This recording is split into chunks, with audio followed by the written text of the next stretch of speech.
Once upon a time, we loved to listen to good stories. The time has come to hear them again. The Podcast Whisperer. David Allen is here to make your dreams come true. From beginning to the end. Welcome to the Podcast Whisperer. My name is David Allen, which you all pretty much know me by now. This episode's going to be a little bit different. I'm not doing any reviews in this episode. I just really wanted to address some concerns and some questions that I've had directed to me since I've launched the Podcast Whisperer. So first thing, I would like to start by saying thank you. Thank you to everybody who's listening. I could not do it without you, the audience, and I do appreciate your feedback about the show as well. Podcast Whisperer, in the event that you don't know what it is I just randomly select a podcast once a week. I sit down, I listen to it, and I review it. I give them my advice and my critiques on what they need to fix, what they don't need to fix, what's great, and just highlight the show. It takes a lot to get in front of a microphone and put your feelings out there, put an idea into audio, put an idea out there for the world to hear. Because, as you know, when you put yourself out there, you're opening yourself up to the good, bad, and ugly. So I would like to start by saying, really thank you guys for allowing me to review your podcast.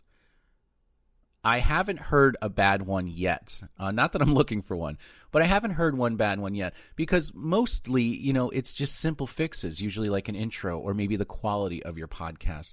And really, that all is depending on where you want to take it. I'm trying to help you get to the next level of your game. Everybody has a different level in their game. Some people want to do this as a hobby, as just a venting tool to say, you know what, I hate the world, I hate my life, I hate things that are going on. And other people truly want to make a living out of this, and you can tell the difference between the two. And I have been doing this since 2009. I've had many successful shows in the past: Live It Unleashed, Get Unleashed, Between Us Girls. The most two popular that you may know is Confession Radio and the Podcast Whisperer. And my journey started back in the day when someone inspired me to do this. I started out in a little platform called Blog Talk Radio and kind of escalated from there. If you would have heard the quality back in the day, I'll never forget, and I tell this story because it is actually very relevant. My friend Liz and I, who have met in radio, we met in our radio career. She was much longer in it than I was, but she had said to me when we were on Blog Talk, because they wouldn't allow back in the day, we didn't have Skype. We didn't have the tools that we have today, so everything was done by phone line. And as you can imagine, you know what phone quality sounds like. And so even our guests were on the phone. So she kept telling me we need to figure out how to upgrade our quality. I'm like, no, we don't. No, we do not.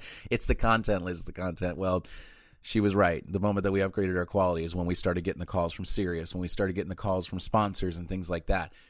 People are listening because your ears are not as forgiving as your eyes. So keep that in mind. And I say that in almost every single episode. Your ears are not forgiving. If you put something into your ears that is terrible, that is loud, that is just obnoxious, they're not gonna love you for that. So just keep that in mind. So again, thank you guys. Thank you to everybody who listens, subscribes, even leaves reviews on iTunes and other platforms. I want to thank you for that. I truly do, because it takes a lot. It really takes a lot to get in front of a microphone. Not just for me. I mean, I could talk all day as I'm rambling in this now, but just for everything else. I really, truly appreciate you taking the time and listening to my reviews. And I truly do appreciate your feedback about my reviews. If you don't agree with something, let me know. Let's talk about it. Hell, come on the show. We'll discuss it, because I can't see your vision. Only you can see your vision. And it's up to you to nurture that vision and make that vision to everyone else. Same thing with Podcast Whisperer. My vision was this, and this is exactly what I'm doing. I'm delivering it to you as I intended it to be. So let's go to the frequently asked questions. Let's talk about the legal jargon. So there is a section on reviewmypod.com that asks you to release all rights of your show.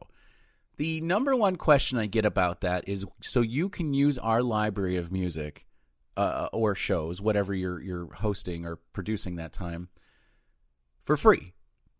And the answer is yes. You are releasing all of your copyrights to the show, Podcast Whisperer, myself, David Allen. However, most of you have shows that are hour long and you're 20 shows and 20 episodes in. Why would I even want to bother 20 hours of podcasting? So I only ask you to release your copyrights to me because it is copyrighted material. It's your material. So you're giving me permission to use those clips in my show. Otherwise, I mean, I could talk about podcasts all day long, but I'm more of a visual person, and I am the teacher in the sense that I will show you what I'm talking about instead of talking about it.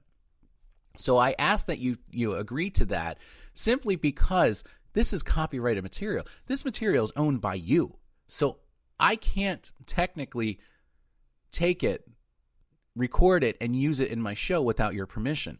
That's all that is. That one part, it always hangs people up because I see a lot of questions come at me about that. And some people, it doesn't set well with them that they, so we're relinquishing our show to you. That's not true. I'm not trying to take your entire episodes, all of your episodes. It doesn't make sense for me to do that. What I'm doing is taking examples from your show, clips of your show. So I want to kind of put that out there because that was the number one question I got. The legal jargon, I keep saying this wrong, and I'm going to leave it like that. The legal jargon simply is that you're releasing your rights, your copyrighted rights to me so I can use the clips. I have no intention whatsoever to use your full episodes. It doesn't make sense for me to do that, especially when my episodes range anywhere from 8 to 18 minutes. So that's the first question. The second question is, how do I randomly select these shows? So I got such an overwhelming response. And being that the show is only once a week, which I'm kind of toying with maybe doing it twice a week because there's some really great shows out there. There's some really great podcasts. So what I do is I put everything in an Excel spreadsheet, and that puts a number in there for you. So you're number 1, 2, 3, so on. And then I put it into a number random generator, and I put in number 1 through number 999. I have over 1,000 submissions, by the way. And so when I'm ready to do the show, I will sit down and I'll put that number in 1 to 9999, or how many I have at that moment, and I just hit enter, and it randomly generates a number. It'll be like, 247. So I will go to the Excel spreadsheet and 247, and that is the show I'm going to review.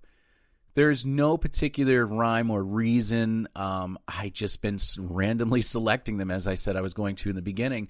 And I know once a week it's not enough, but unfortunately, real life calls. And these episodes take a lot to put out. So, for right now, I'm just going to stick with the one a week. But again, I'm toying with at least 2 or maybe even 3 times a week. I'd love to know your ideas on that.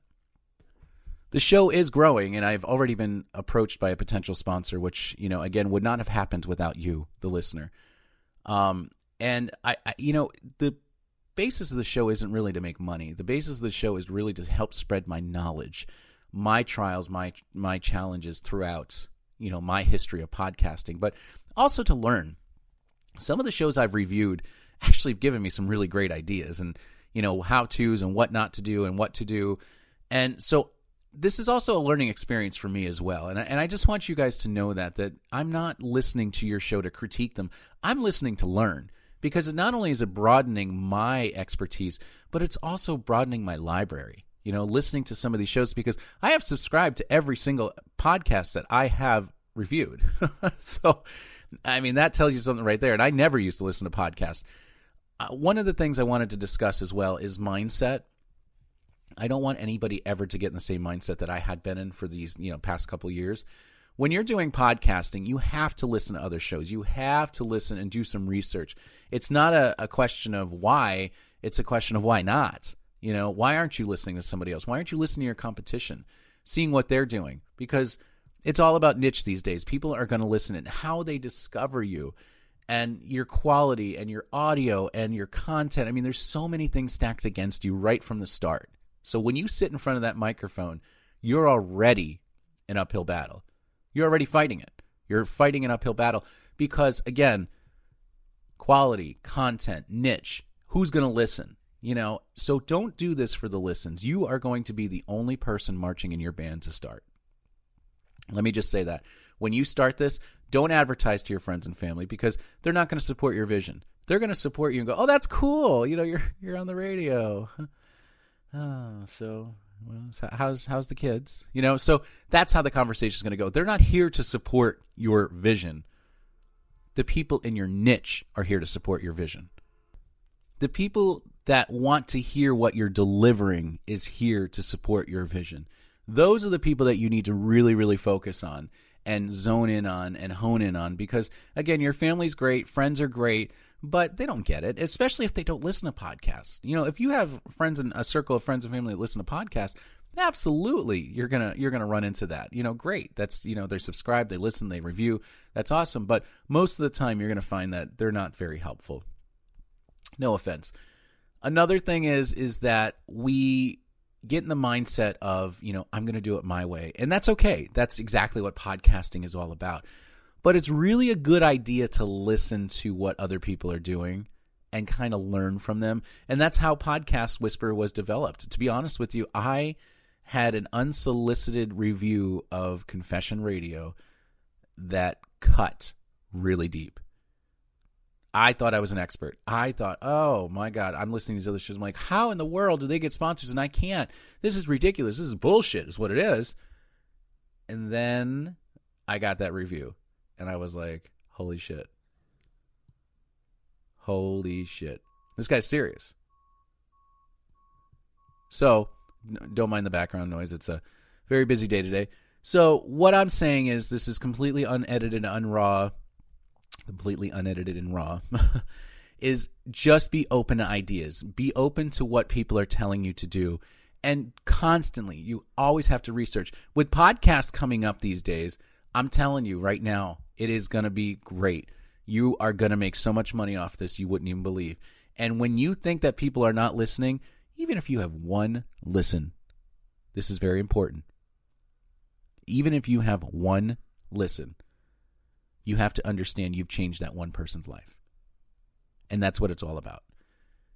And I know another question I've received too was the Twitter. You're going to have your potosphere of people on Twitter.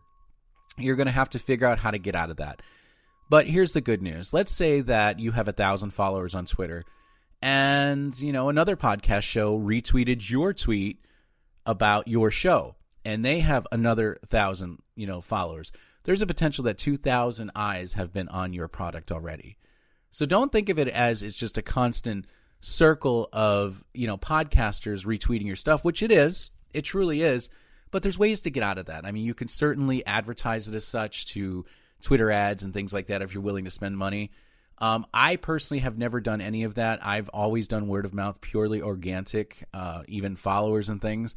I've launched the Twitter, God, I believe it was like the middle of January, and I'm up to 4,000 followers already, and it's just hashtag Potter and Family, hashtag podcast, hashtag podcasts. And if you can work it into a sentence, like listen to Confession Radio, this hashtag podcast is amazing. What do you think, Potter and Family? Or hashtag Potter and Family. So kind of don't just hashtag it at the end, but try to work it into the conversation as well. That's all I got for you folks. I just wanted to say thank you and answer a couple of those really frequently asked questions. And I can't do it without you guys. And I want to just thank you so much. And I really do enjoy the success of the show. And I really do enjoy that you guys are enjoying my reviews as well. And I cannot wait to hear your podcast. Happy potting, everybody.